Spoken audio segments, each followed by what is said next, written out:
Assalamualaikum warahmatullahi wabarakatuh.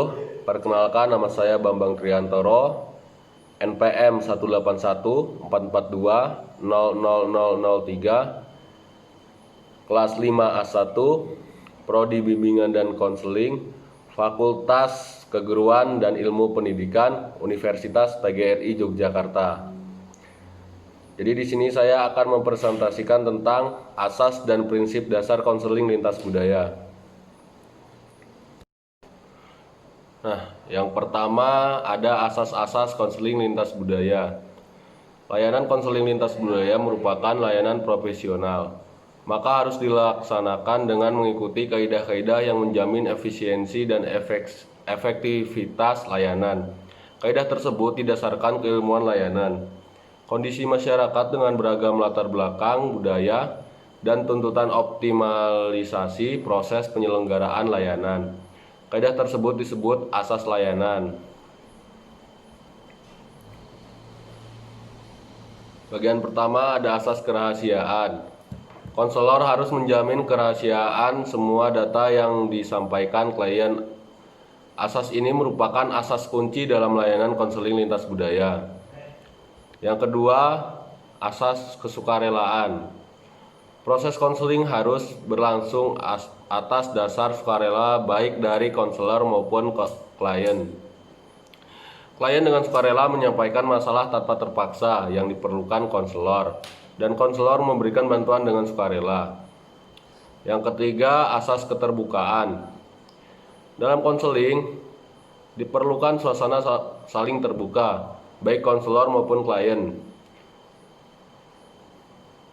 Konselor harus terampil, terbuka, asli, otentik, tampil apa adanya.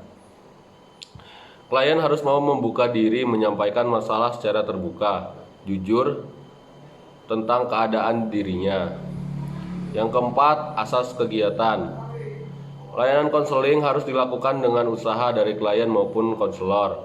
Konselor harus mampu membangkitkan kemauan klien sehingga mampu dan mau melaksanakan kegiatan. Konselor harus aktif membantu klien. Yang kelima, asas kemandirian.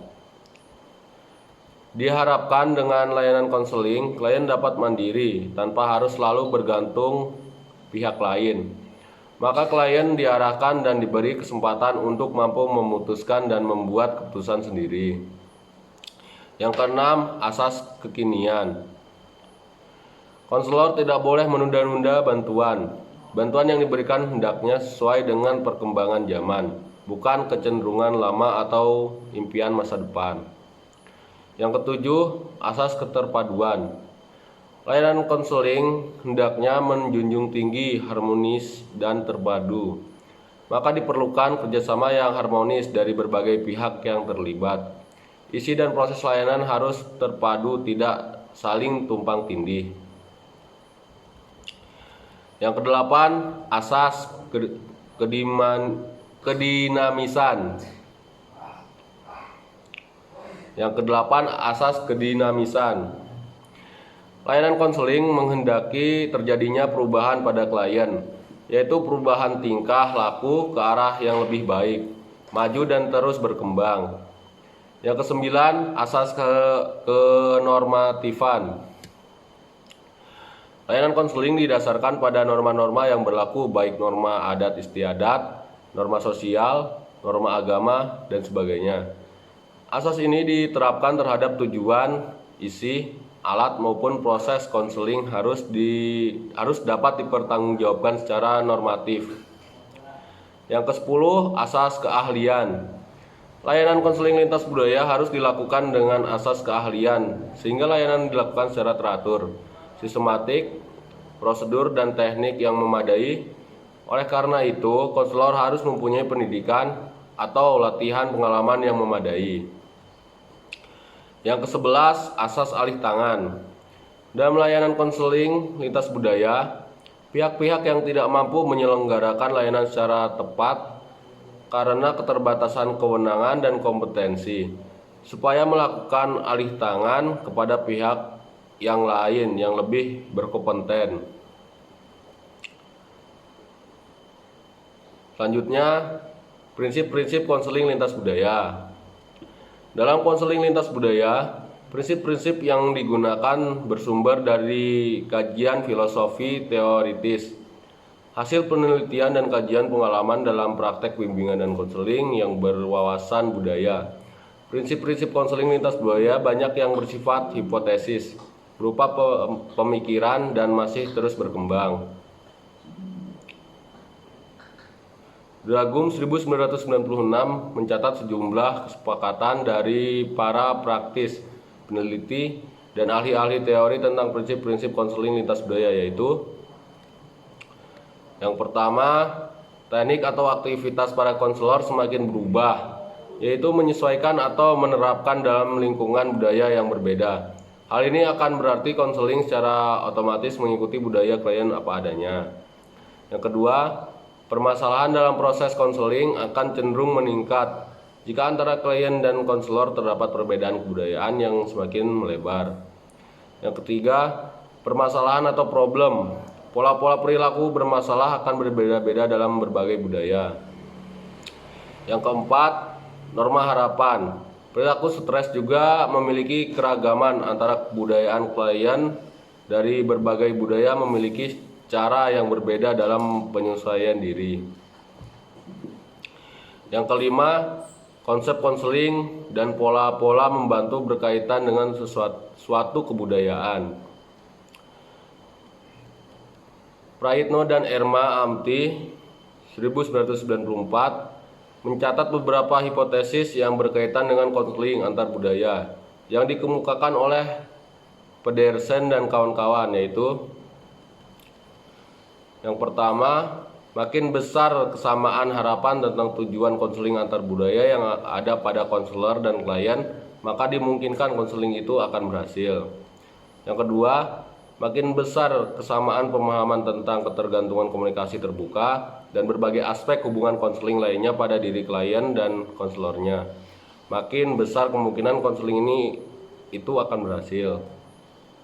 Yang ketiga, makin besar kemungkinan penyederhanaan harapan yang ingin dicapai oleh klien menjadi tujuan-tujuan operasional yang bersifat tingkah laku, maka efektiflah konseling dengan klien tersebut.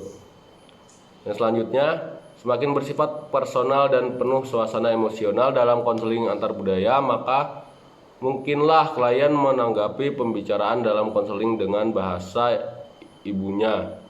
Dan makin mungkinlah konselor memahami sosialisasi klien dan budayanya. Yang selanjutnya, keefektifan konseling antar budaya tergantung pada sensitivitas konselor terhadap program komunikasi pada umumnya dan terhadap gaya komunikasi dalam budaya klien. Yang selanjutnya, latar-latar dan latihan khusus serta pemahaman terhadap permasalahan hidup sehari-hari dengan budaya tertentu akan meningkatkan keefektifan konseling dengan klien yang berasal dari latar belakang budaya tertentu. Yang selanjutnya, semakin klien kurang memahami proses konseling, semakin perlu konselor atau program konseling antar budaya memberikan pengarahan atau pelatihan kepada klien tentang keterampilan berkomunikasi, pengambilan keputusan, dan transfer atau menggunakan keterampilan dalam situasi yang berbeda. Yang selanjutnya, keefektifan konseling antar budaya akan meningkat sesuai dengan pemahaman klien dan konselor tentang nilai-nilai dan kerangka budaya asli klien dalam hubungannya dengan budaya yang sekarang dan yang akan datang yang akan dimasuki klien. Yang selanjutnya,